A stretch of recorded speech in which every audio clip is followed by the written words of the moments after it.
another professor, we looked at the academic teachers also, which is interesting in terms of data. You can get them from the registers, and we had 1,900 foreign academic teachers in 2012 and 2019. Only 200 more, so it's 2,100 in total. So this is the scale we're talking about. As far as Krakow alone is concerned, as in the whole of Poland, we've witnessed a decline in the number of students in the city from nearly 200,000 in 2005 to 150,000 currently. The largest university in Krakow, the Jagiellonian University, in 2014 had over 42,000, and currently this is just 37,000. And just like in the case of the whole country, we have nearly twofold increase in the number of foreigners. But interestingly enough, the Jagiellonian University is not the leader in terms of the internationalization described in the description of the session, but private universities. So if you look at the percentage share of foreigners among students of selected Krakow universities, then we can see that the leader by far is a private university, where a quarter of students, 26% in 2018-2019, were foreigners, followed by the Jagiellonian University, but a particular part of it, namely the Collegium Medicum, so the medical university. So we have people coming here to Krakow on scholarship. So first, Akademia Wyższa Modrzewskiego, Modrzewskiej Academy, and this is followed by Jagiellonian University, the Collegium Medicum. So Jagiellonian University about 6.5%, but Modrzewskiej Academy, the scale of this percentage share increased. We also looked at Erasmus exchange students.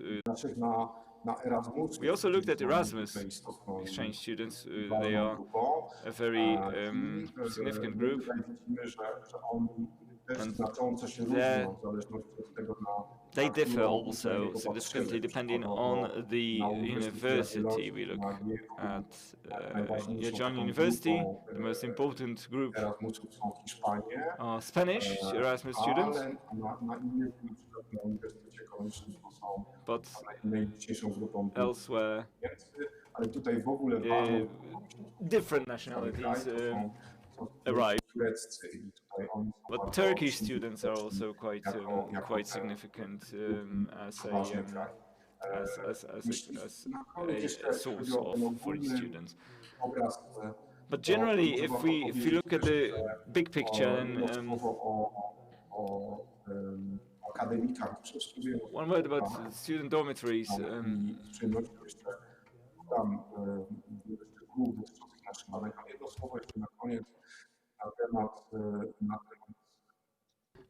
This is, or actually, sorry, about one word about researchers, I think I should mention here, and about academic teachers.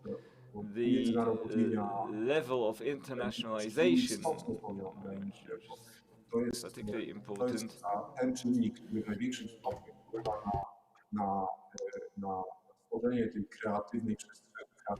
If we're talking about this creative space in cities, I obtained some very interesting data from the National Research Center, showing the number of project managers of foreign origin currently implementing research financed from the National Center for Research and Development. So this is one of the most important institutions which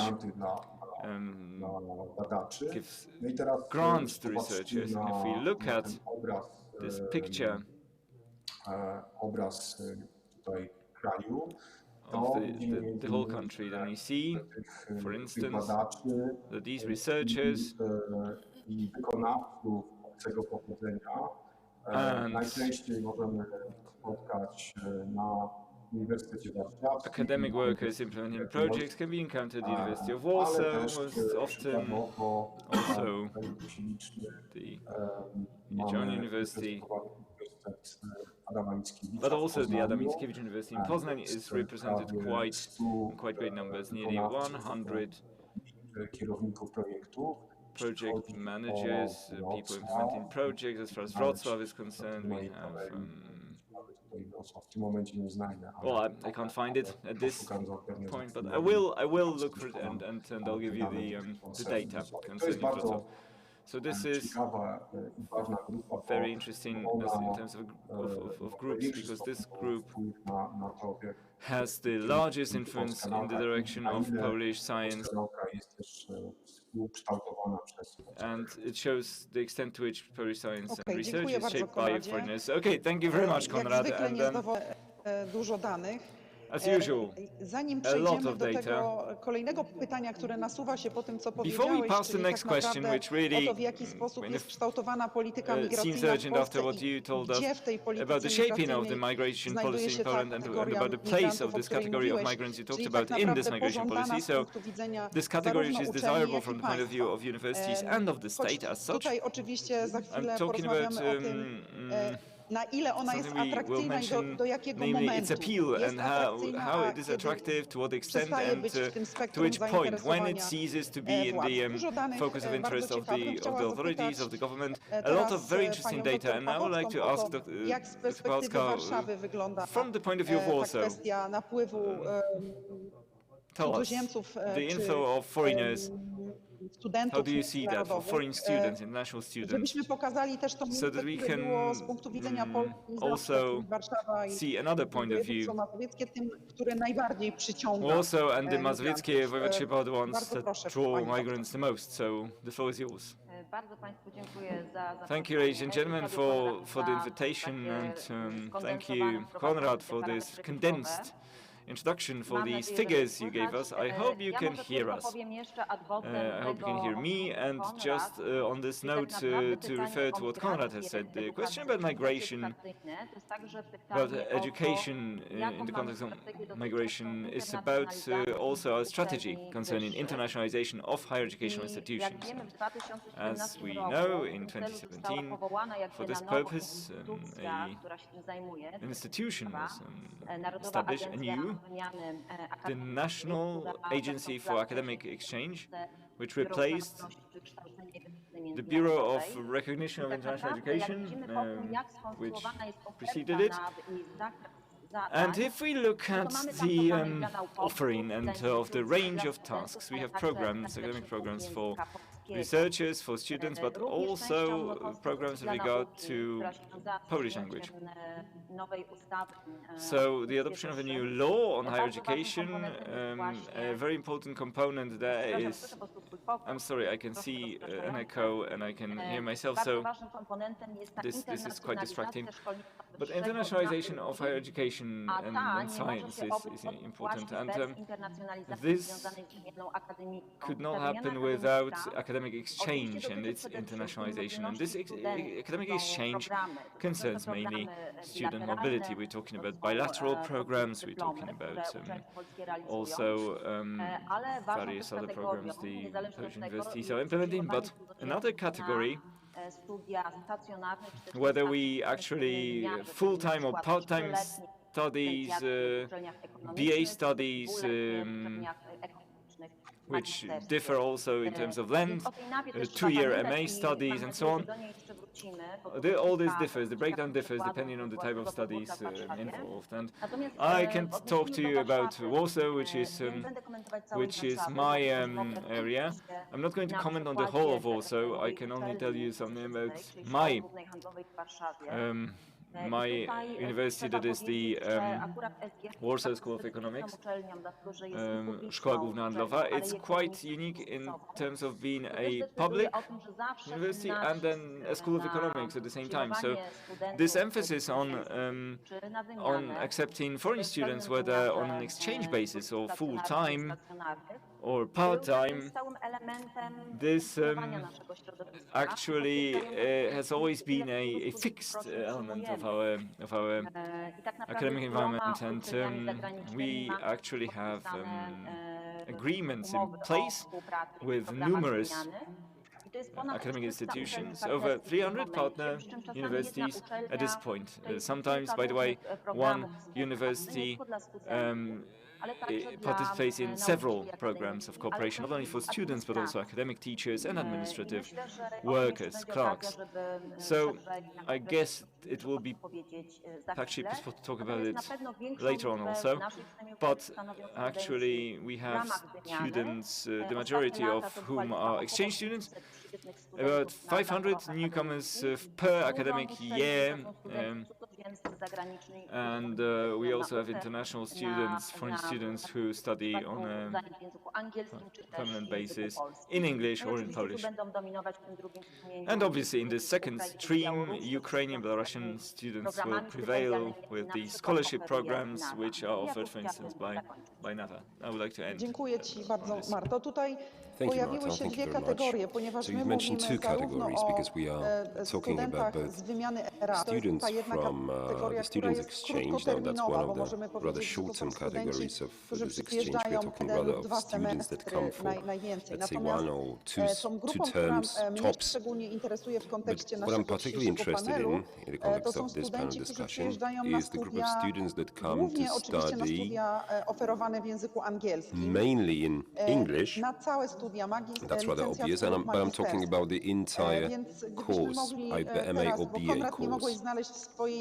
Konrad, you didn't manage to find the data in your table from Wrocław. That's absolutely unforgivable, but well, we'll return to that, but let's move to Barbara Skacka-Harold, representing the University of Wrocław. Konrad, it's too late. Your chance has been wasted.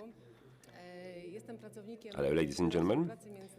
I work at the Office for International Cooperation, so I meet with students on a daily basis, and we come across with students that come for a term or 2 terms, so a short-term studies, but also there are those that apply for full-scale studies at the University of Wrocław, delivered in English. This number has been growing, or had been growing before the COVID epidemic and before the lockdown. This year, obviously, is the strangest ever. But still, we've been noticing some significant number of students coming for BA or MA studies, and we are mainly talking about students from Asia, namely China, India, former Soviet republics,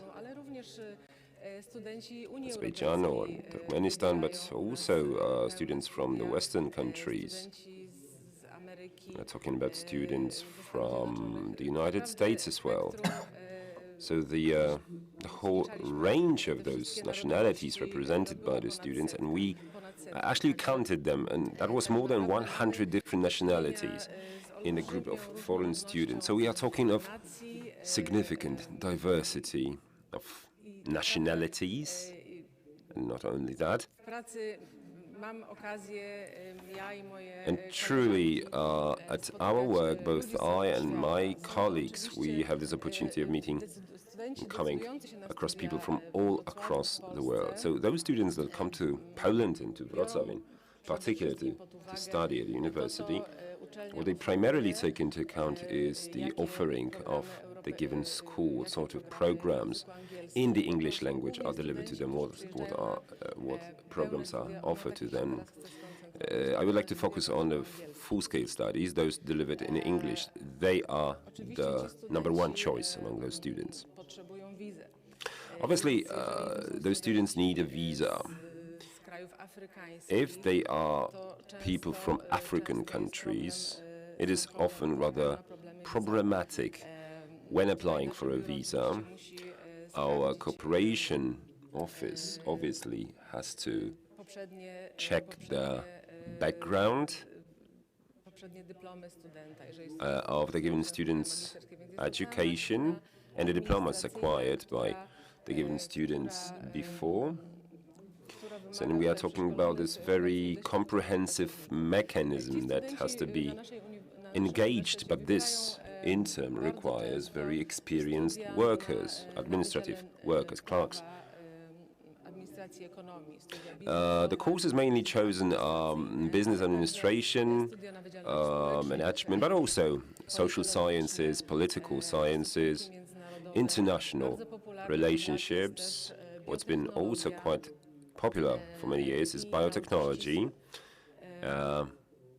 and sciences at large.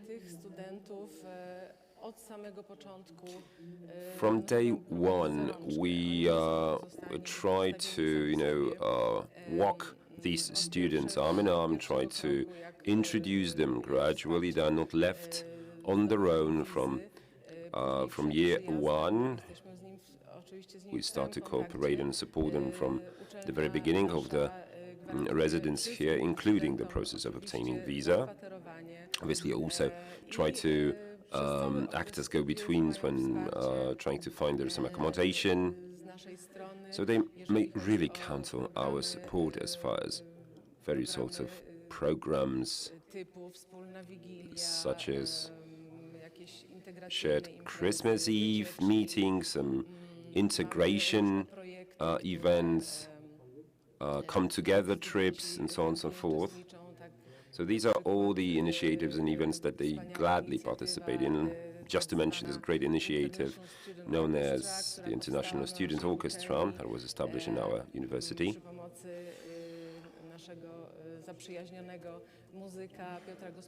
Using the resources of our friend and musician, Piotr Gospodarczyk, with students joining the orchestra and playing all along, performing at various events, playing drums and percussion and other instruments probably as well.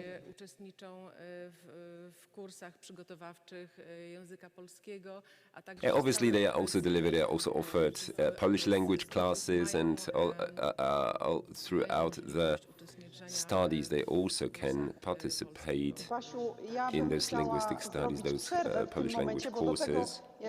Barbara, I would like to interrupt you just for a moment here and return to another question and move to Krakow again. Naming the question of what's your perspective of cooperation between the state and the facilities it offers, especially considering this not entirely formalized migration policy that we are struggling with in Poland. And how do Polish higher education schools handle this? How do they manage in this environment? How do you attract students from abroad, or human resources generally? How are they attracted to Poland from the perspective of the state and from the perspective of higher education schools, considering this not fully regulated migration policy structure, this framework that is really actually lacking? So before I answer this question, yeah, I'll feed you with some further numbers there, because I found them. So as far as researchers, foreign researchers are concerned, I managed to find this info that the project managers co-financed by the National Center for Research and Development by 2019 at the Wrocław University, there were 5 of such persons, while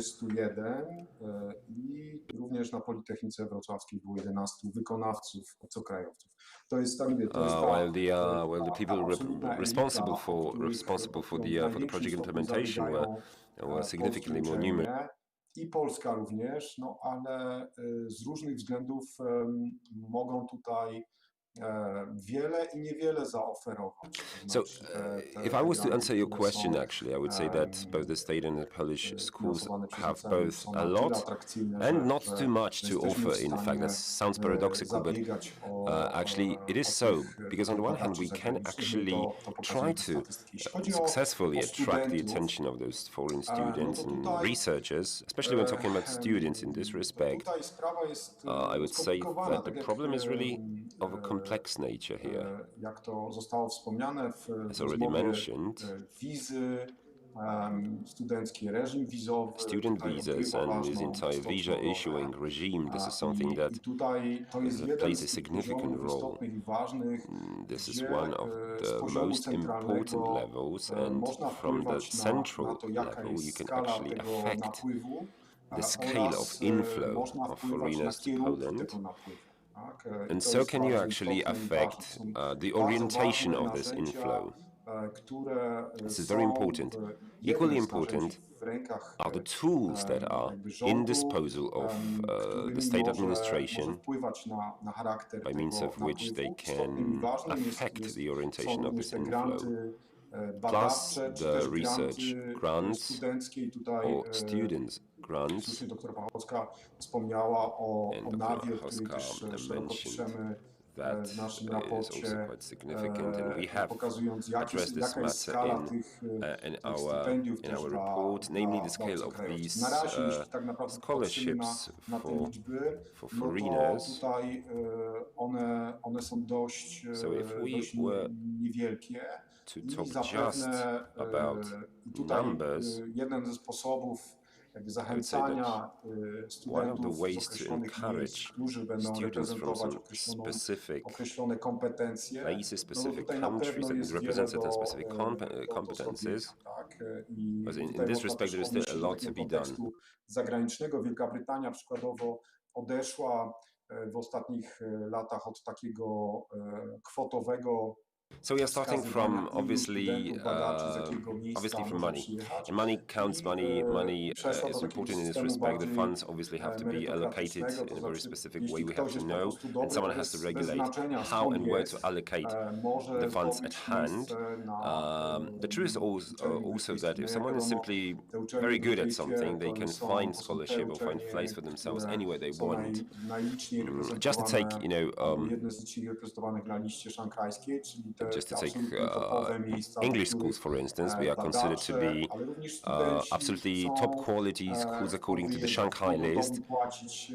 So students obviously want to study there, but some of them are unwilling to pay, well, thousands, if not dozens of thousands of pounds just to be able to study at British higher education schools. Instead of that, they choose some other alternatives.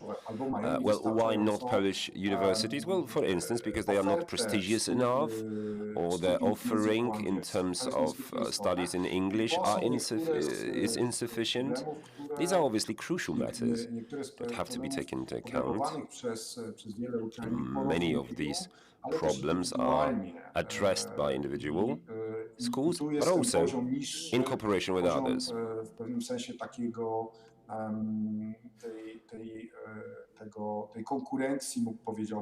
In this respect, we are talking about the level of competition between individual schools, where they try to struggle for foreign students and struggle for those who którzy są lepiej bądź gorzej weryfikowani, tak? Mówiłem Państwu wcześniej, że przykładowo w Krakowie better or worse, absolutnym liderem, jeśli chodzi o I already mentioned that in Krakow, for instance, as far as it is not the most prestigious school being the leader, or actually private school is the leader as far as the attraction of foreign schools, because this is the school that managed to be the best in acquiring foreign students. Why is that so? Well, one of the reasons may be that And that has also been described in our report, summarizing our research. Schools enter into agreement with various companies, recruitment companies, and it is up to the recruitment companies who recruit those students, especially for private schools. Why private schools? Well, I don't know why, but I told you about the scale of change of the academic market, let's say, to try to highlight the dynamics of the change, the consequence of which is this market becoming more and more international, and this internationalization of the market is understood also as the acquisition of foreign students also by private schools. And these schools are threatened to the highest degree by the demographic peak, and in this respect they have to face the biggest problems when talking about the acquisition of foreign students. And analyzing this, you can clearly say that there are no explicit signs of some well-defined policy being implemented. I'm not sure about other towns, but in Krakow this is how I would evaluate that. Obviously there are some individual activities that are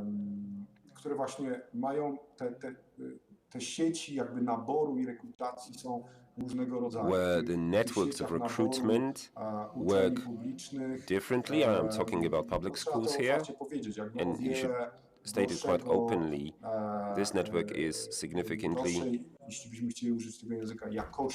inferior in terms of the, let's say, quality of students that they acquire. I mean, students that have better grades on the previous diplomas compared to the most prestigious schools that can acquire, so others. Take the Jagiellonian University of Krakow.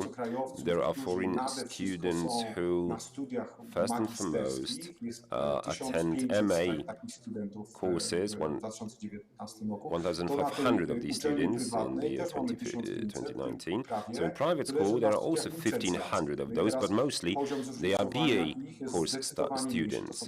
So the diversification between those, diversification of these students is also significant. In private schools, we are talking mainly of students from Belarus or Ukraine or former Soviet republics, while in the Jagiellonian University, we are talking about students from all over the world, so this diversification is also significant. We are also addressing two levels, the state level and individual school level, but there's one more level that should be paid attention to, this intermediate level, regions, municipalities, municipal policies, and intent and noticing the fact that students from abroad are there, they function and play a significant role in this system. And I'm talking about the perception of local politicians, and mainly students that reside within the given city, that dwell in the given city and the given time.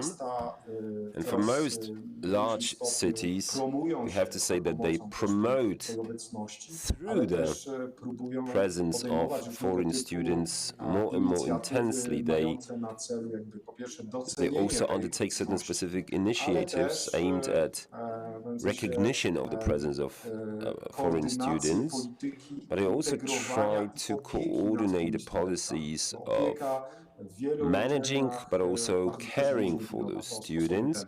And in this respect, there are also various needs. Yes, we will return to that in a moment. But I would like you to give some more thought to the question posed by Konrad. I think very interesting question. Is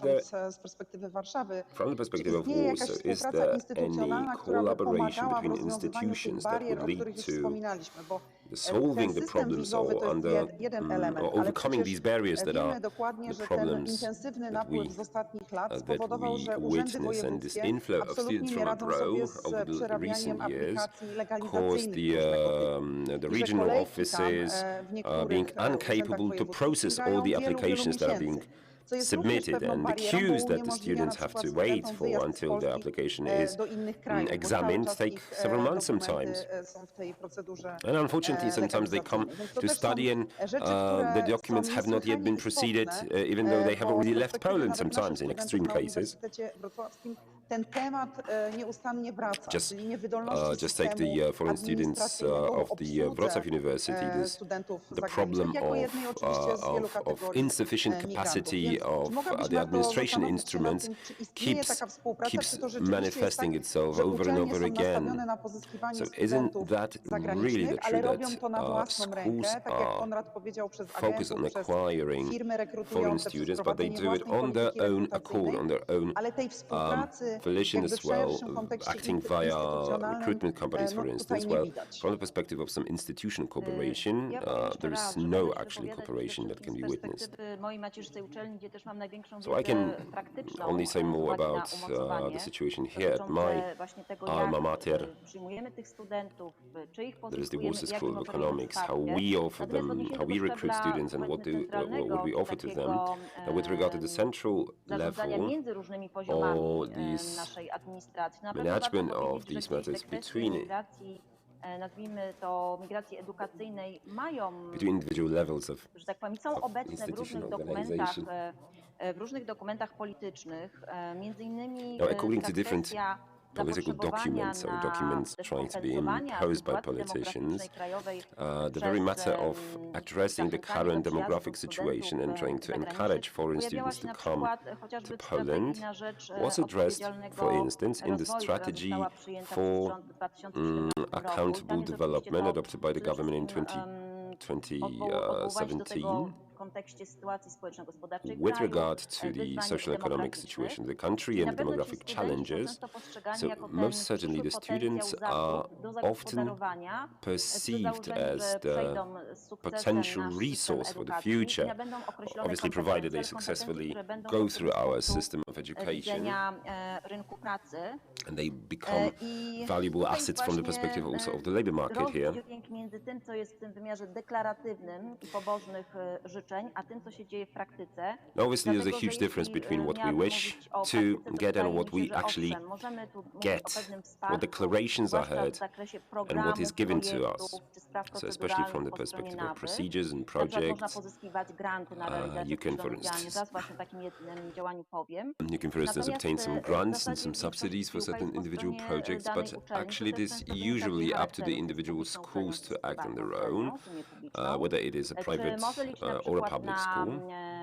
The problem is also whether the given school can count on subsidies and grants from the state budget in relation to the degree of internationalization of the given school. No i oczywiście tego, jakich tych studentów przyciąga i co z nimi dalej ma się stać. But also obviously what kind of students they której głównym celem nie jest przyciągnięcie jak największej liczby absorb. studentów zagranicznych, zwłaszcza na So studiach stacjonarnym, the goal of my school, the Warsaw School of Economics, its purpose is not simply to absorb foreign students, but primarily to focus on the quality as such.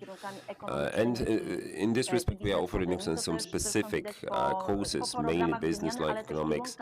And we are talking about both intracurricular as well as extracurricular studies. I'll give you those English titles: Global English and Finance, Global English, Quantitative Methods and Information Systems. So you can clearly see that the students that come to study in our schools, they typically choose those courses. The offering is obviously significantly larger, and definitely more courses are delivered in the Polish language, but for those that are delivered in English, obviously they can attract the attention of foreign students.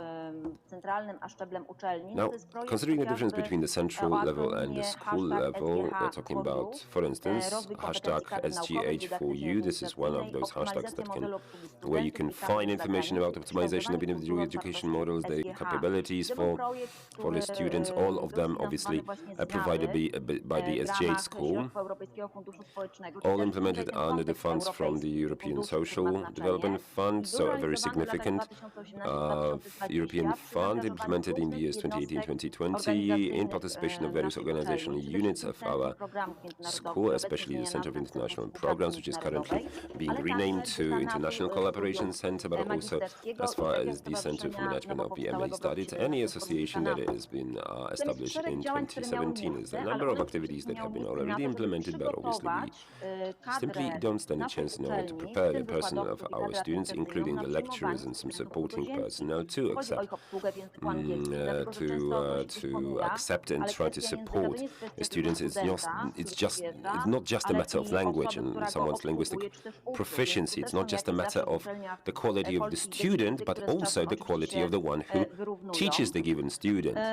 So we should also pay a lot of attention to the education of the personnel. This program comes to an end in September, I think. It's an example of a very successful tool because it was initiated as a program that was Poland-wide. The third edition of that was announced in 2019 with more than 1,000 participants who could exchange their experience in terms of accepting and managing foreign students, the outcome of which is the platform established on the service of the Warsaw School of Economics that provides information about the good practices concerning the attraction, acceptance and handling or support to foreign students. The lack of such very detailed frameworks and migration policy that would address students from abroad, that's the one thing, and the operating activities, but also the tactical activities take place both on the level of municipalities but also schools.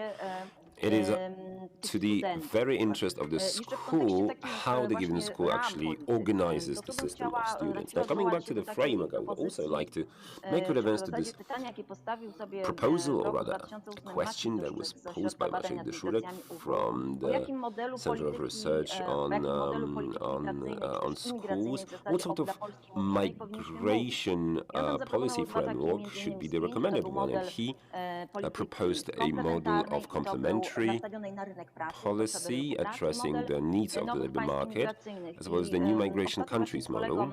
Recently, together with Paweł Strzelecki, we've published a paper on searching for the right place of Poland among countries whose migration status is changing. Where is this model, actually? Where is this our model, if it has been defined at all? So we have to be honest that we're probably probably headed more for the model of an immigration country. We don't have any strategic document as of now. The old one is no longer valid. The proposal from the previous year, I think, went to the dust can. And indeed, the foreign students do come to Poland, as I've mentioned, but when considering the needs of the labor market, this is yet another problem. The schools will have to take care for the internationalization or catching up with the standards of the foreign schools. There is also one more problem we haven't yet mentioned, namely taking care of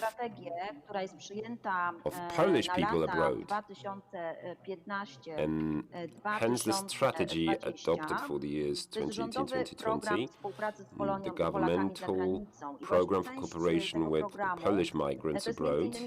Part of this program being a scholarship program for Polish youth leaving the country that actually can attract them back to Poland for university studies. Take those that currently reside in Asia or other European Union countries like Germany, for instance. Most of them come from Germany back. But the group of Ukrainian and Belarusian students also come to participate in similar programs. They are just a couple just the bits and pieces of the big Dobrze, picture wiecie co, here. Ponieważ ja oczywiście mam wiele pytań, bo my jesteśmy wszyscy Yes, obviously I trójkę have i many questions because there are all z tego three of us samego here, obszaru and badawczego, więc moglibyśmy I'm from tak the bez same końca research o area, so we polityce, could ale go ja on widzę and on pytania, endlessly about politics, od but oglądających I nas have i questions jedno from the jest people watching bardzo us, and one interesujące question też is w very kontekście interesting here in the umiędzynarodowienia, bo my context of mówimy o tym, że uczelniom internationalization, zależy because na we sprowadzaniu, talk about znaczy na universities that ściąganiu want to make studentów sure that they międzynarodowych attract international i tej students, internacjonalizacji, o and this której mówiła. internationalization, Ale tu which pojawiło się you know, pytanie, is definitely w there, jaki but the sposób question uczelnie poza has come up here. rekrutacją In przygotowują what way swoich pracowników, do universities, apart from kadrę recruitment, naukowo-dydaktyczną do prepare prowadzenia their zajęć w workers, their języku academic staff, angielskim i w ogóle oferowania to nowych conduct classes kursów? To jest in English pytanie, and to offer new bo courses? pokazuje And również this is to, an że interesting question tak because jak it w shows us każdym that, as in napływie, any inflow, ten napływ this powoduje influx causes zmianę a czy change, otwarcie się na zmianę a change and tych, którzy opening przyjmują up towards change of migrantów, w tym those who przypadku accept and uczelnie. welcome Konrad, migrants, możemy na in this chwilę do case ciebie universities. So Konrad, w can tym we kontekście. Nie wiem, czy ask you widzicie to over to you, pytanie, ja je Konrad? widzę I don't na know if you can see ekranie. the question, I can see it on the screen. Oczywiście, no tutaj wydaje mi się, że praktyki są Well, it są seems to różne. me that the practices are different, but Te programy, kursy most often these programs, these zagraniczne foreign powstają or international courses przy okazji are realizacji actually jakichś created programów when zewnętrznych. some external Albo- programs are albo implemented, typowo or w sytuacji typically in otwierania a situation of ścieżki, opening zagranicznej. Bardzo an trudno international path. jest po prostu ad hoc It is hard to otworzyć kurs open a w course języku ad hoc angielskim, in który English, a dostępny course in English which dla would be available studentów to wszystkich. students, to all students. Mówię tu z perspektywy akurat naszej I'm uczelni, talking próbujemy od paru here lat, from the point podejmujemy of view of dyskusje our i university. starania. For several years now No i we've been tutaj jest mnóstwo discussing różnego this typu and making interesów, efforts, and there are all sorts of groups of interests gdzie tego typu po prostu działanie, tego typu oferta mogłaby could jest w jakimś sensie sort of burzy dotychczasowy porządek. you know, Na innych uczelniach in whose case this kind of offering would disrupt the status quo. To wiedzę, którą mam, to w ten sposób to wygląda. And so this is the case here that essentially when other projects are being implemented, some international projects, some foreign projects, or in the situation in which kiedy właśnie mamy zdecydowane there is a kind of firm decision that we want to acquire these foreign students, I believe that these activities should be implemented not only in such a situation, but also these courses should be offered generally to students, również polskich w większym stopniu. also Polish students to a large extent, and this would potentially zachęcić obcokrajowców, encourage foreigners who could actually szerszą, a nie tylko typowo skrojoną, notice this offering, a broader offering, not only that tailor-made for typically for Erasmus students or long-term foreign students who come here to Poland.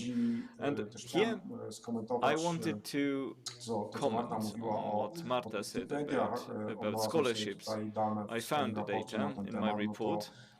And in 2017-18 było prawie 800 zagranicznych there were nearly 800 foreign students who were beneficiaries of these programs,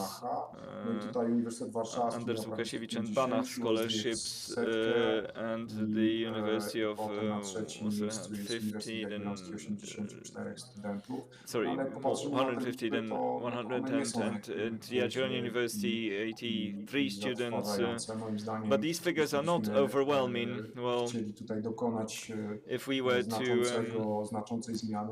to make a significant change, then the scholarships, I'm talking about NAVA, which is the National Agency for Academic Exchange, these students should be more numerous, and obviously the Polish National Agency for Academic Exchange has been functioning for a couple of years, 2017, 2018, so we still have to give it some time to spread its wings. And as far as the relations with cities and best practices are concerned, one of the interesting practices which we included in the recommendation in our report was a recommendation concerning a stronger cooperation between the city and the universities, and that was in the field of integration and looking after foreign students. And these are activities undertaken in Poznań, among other places, where the city authorities and also the voivodeship authorities regularly meet with high academic institutions and talk about the important problems related to the management of these international students. This is super important, actually, super significant, and we see this very clearly in Krakow, but I am certain that it's also noticeable in Wrocław and also in Poznań and Gdańsk. And these figures, the numbers of these students are really significant, and in Krakow we made all these calculations and took into account Erasmus students, because they're often not taken into account. And it turned out that we had over 10,000 foreign students in each academic year in the city, and this would mean that there's around 7 to 10% of foreigners in the city. So this is a very significant and important group, which the city authorities might ignore, and they should take it into account. Thank you, Konrad. And there is also one more important aspect which you touched upon, and we will continue in a while. I believe that programs formed at universities and offered in English are intended mainly for foreign students. So this opening up and inclusion of Polish students in the offering provides an opportunity to integrate foreign students into Polish universities, because the fact that they live in one place, in one dormitory, they actually study in selected courses together. Actually, their contact with Polish students is limited, and from the point of view of integration, actually, which is my point of interest in terms of research, this is problematic, because very often, when they study in English, they don't learn Polish, or at least not to the extent which would allow them to engage in interactions outside the university. So this is an important aspect which should be recalled. And before we pass to Wrocław, I would like to ask you, Marta, actually, because Konrad said that these programs, especially these English language programs, kind of stem from our research interest, because this international cooperation is often within research groups. So we network, we establish contacts which later on lead to the development of a program in the English language, and it is more or less related to our research interests. And so, Marta, in this context of shaping the programs, what does it look like, this combination, linking, connecting foreign and Polish students? And yeah, you will say that you'll be talking about the Warsaw School of Economics. Good then, because I'm asking about it.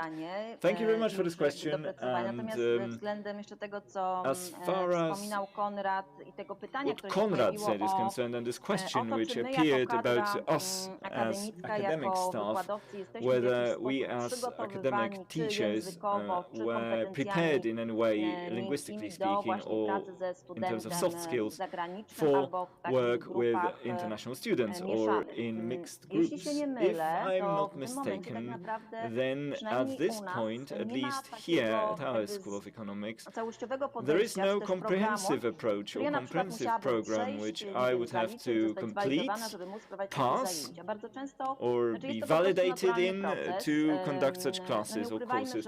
This is more rather a natural process, and there's also the rotation of turnover of staff and more workers complete Erasmus Plus, let's call them, but for academic staff. And let me start by saying that learning by doing is the case. So we have the possibilities to do so, and these universities, actually, at least those which participate in Erasmus, send not only students but also staff, administrative staff,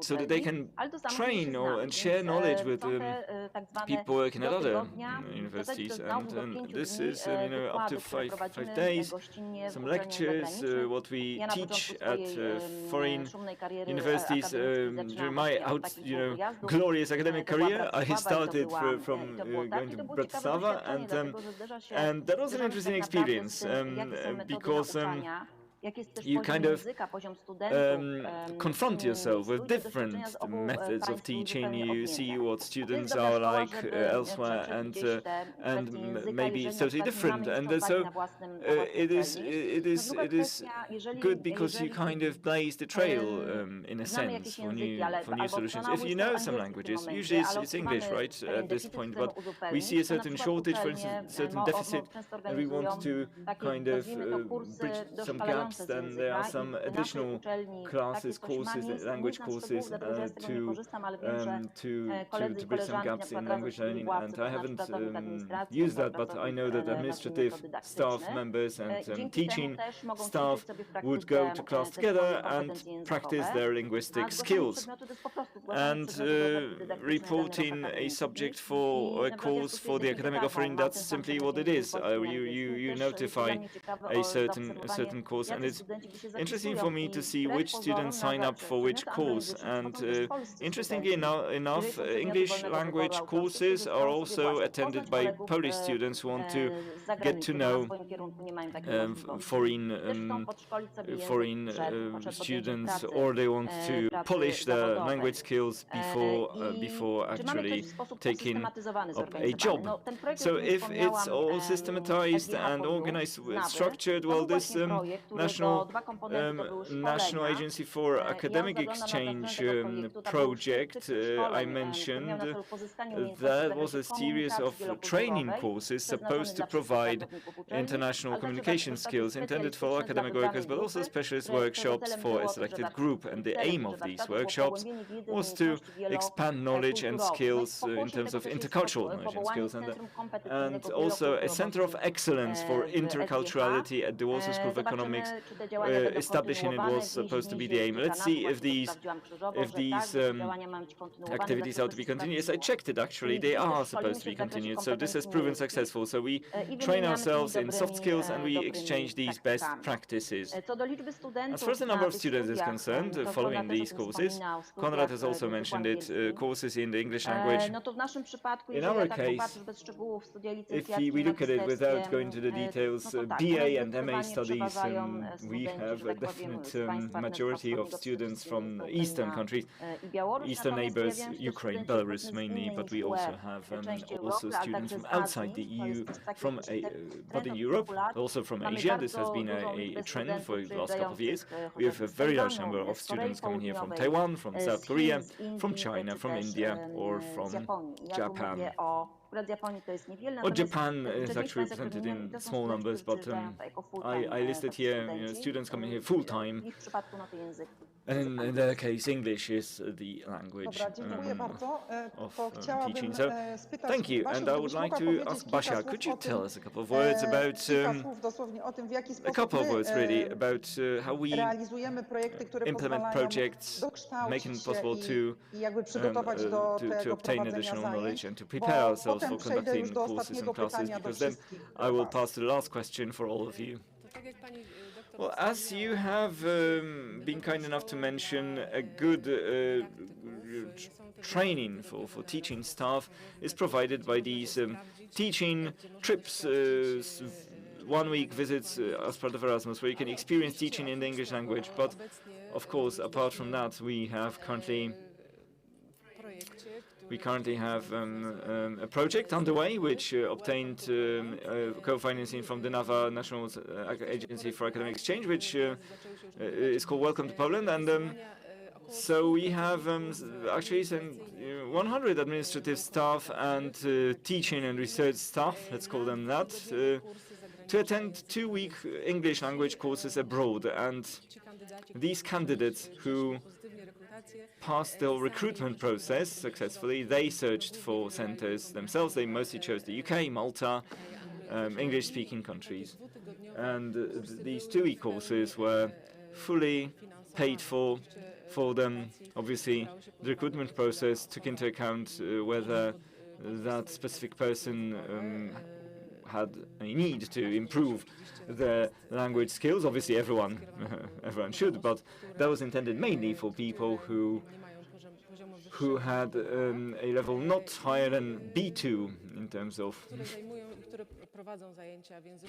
of their command of English, and conducted classes in English, and administrative staff who were in direct contact with foreign students, meaning dean's offices, workers and staff dealing with students from the point of view of student affairs, namely accommodation and some sort of welfare support. And so this is an excellent example of the National Agency for Academic Exchange supporting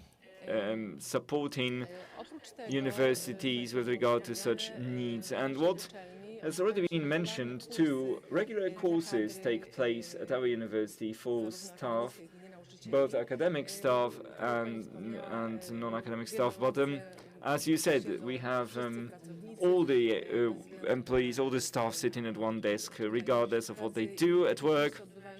And these courses are held during working hours, twice a week, English language courses organized by our EFL Center, formerly British Council. And so this is one of the options that are available.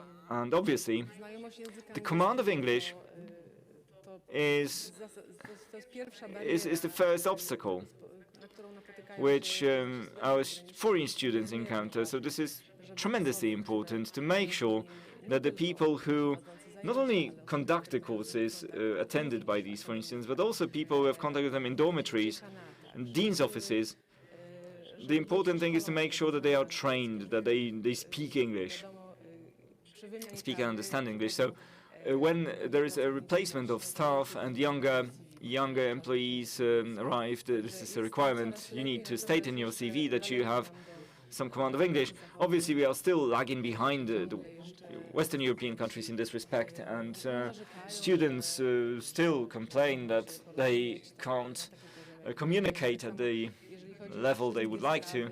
As far as all administrative matters at the university are concerned, well, this is improving, and year on year things are improving here. As far as documentation in English is concerned, yesterday I talked with to prepare for today's meeting. I talked to a foreign student who had already completed full studies in Poland, and she'd learned Polish. So she was once a student not knowing Polish, and then she learned Polish.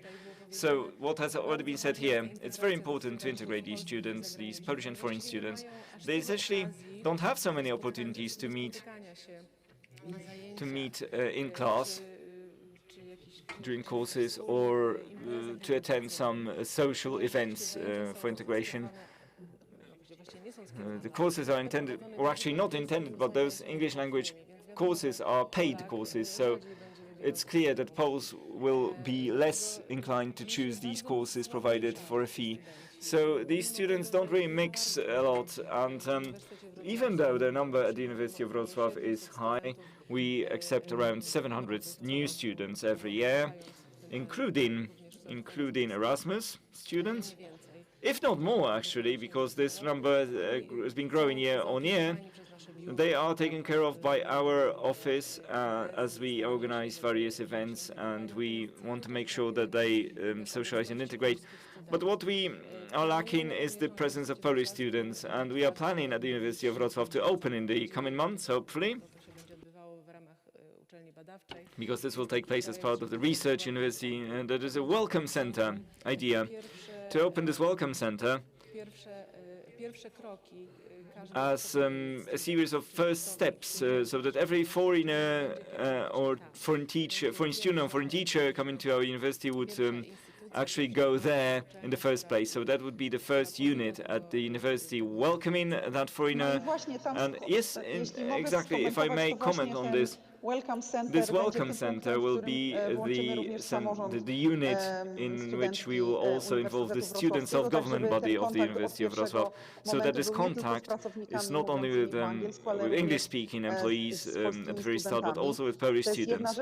This is one thing. Another thing, we've just seen a question that came up here on screen about intercultural competencies, and just a comment on my part that such skills are extremely important when it comes to everyone in contact with foreign language-speaking students, but this kind of fits within the programs of improvement of English language skills, but also Erasmus programs and other programs attended by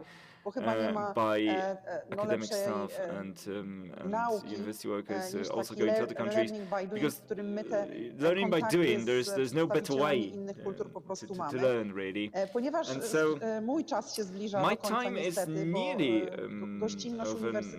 I'll have to wrap it up. The hospitality of University of Warsaw is also great, and this has resulted in a series of meetings I need to attend today. But Konrad, another question for you, because we talked about obstacles, hurdles in integration and the challenges related to that. My last question is about the future, in a way. We welcome foreign students, we want to draw them to Poland, and we offer them studies in the English language. But what happens later, once they've completed their studies in the kind of systemic context? What kind of support do you see? What hurdles do you see? And what will be the challenge, or a challenge? What are the challenges for the coming years? This will be my last question. This is an excellent question, and it concerns essentially a vast area involving contact with alumni, and I guess that universities are still learning the importance of contact with the graduates, and actually, if I look at foreign students, they have actually brought these relations to point of perfection, really, and they, among other things, they also they also bring these universities funds in the future, and so if this contact with graduates is nurtured, this has led to a situation in which many US or UK-based universities, I'm thinking mainly about them, have managed to erect new buildings and implement new projects, and these graduates often come back to the university, and they support these universities generously with regard to the implementation of various projects. And it is important to make sure that this happens to a larger extent at our universities, and this is slowly starting to happen. Public-private institutions, this is starting to function, but very slowly.